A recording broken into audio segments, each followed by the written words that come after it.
Let's talk about these other moves you got, Rob. So you sold McDonald's. You sold the whole thing? Yes. Why so? So we started selling that in January last year. Kind of had a rough year. Wish we would have sold the entire thing. Year to date, it's up 7, really, versus the market kind of flat to down a little bit. It's a full valuation. We're worried about this transition to lower price items. We think there could be a squeeze there. And so with a full valuation, we're jettisoning it. Wasn't this on your list recently of a good-looking stock? It's going higher. I think it's making a 52-week high right now. The way I was taught, that's not when you sell. But you probably made money in it. So we did. We can all agree if McDonald's gets the lower price menu right, and then they reinforce that message to the consumer. If that becomes like the thing that they're telling the consumer, come back, the Egg McMuffins aren't $46 anymore. The stock is. But the Egg McMuffins are getting a little upward pressure on food price. I agree with you on the momentum, and the labor costs are going up. Who do you think has eaten an Egg McMuffin last between you and I? Come on. Probably you. Okay. Judge, I rest my. The defense rests. I feel like it's the opposite, though, that the stock didn't trade well last year. It didn't. This thing's so gone. you did not do well and are using this move higher to get out rather than making a lot of money and getting out now. So the reality of it is we trimmed most of it in January last year. Good move. Our stock went nowhere last year. We have a stub position. It's up a bit year to date. We feel like that recent price move, we can take that and put that to work elsewhere where we're excited. You're going to talk about some of the buys. Well, let's just talk about one more sell real quick. Okay. Vertex. Okay. Completely out of that too?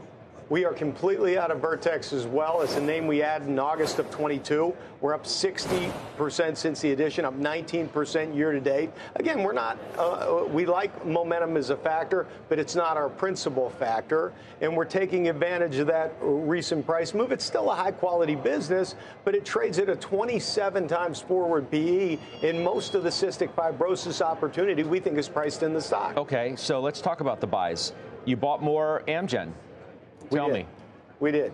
So long-term holding for us, it's been a great compounder, generated 14% annualized returns over the last 3 years versus 5% for the healthcare sector. Diverse portfolio, really focused on oncology, cardiovascular disease. And the exciting news here is the attractive valuation at 15 times earnings. And so for us, that keeps us interested, and we want to top that up. Again, we're trying to run the ball here. We're trying to get out of the investments that we have that are reasonably expensive and go with other investments that have a tailwind, but don't have the same price premium. And they've done well as well. NRG hit a record intraday high in trading today earlier. You bought that? We bought it in January, so we're up 15%. We bought more. This is playing that same Vistra story that we talked about and got right last year. This is a company that's half the price.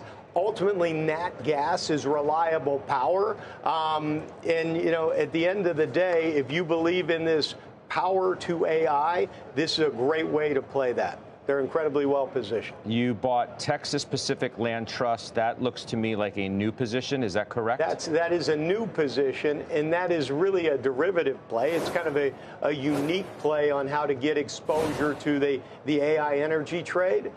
They're a royalty company that leases land to these businesses, and they collect fees from wells, but also based on production volumes and barrels per oil. With oil in the 60s, you have that's consistently been a floor, and if you're more optimistic about that, we think this has leverage to that. Give me one real quick.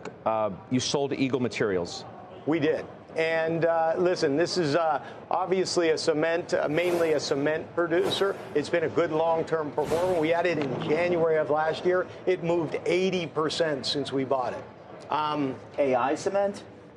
Regular cement? Regular cement. But what a move. What a move. I mean, so that price move, we want to take advantage of that. There's obviously a little bit of a growth scare going on out there right now, and these companies are being a little challenged. You're seeing that in the bond market, right? Okay.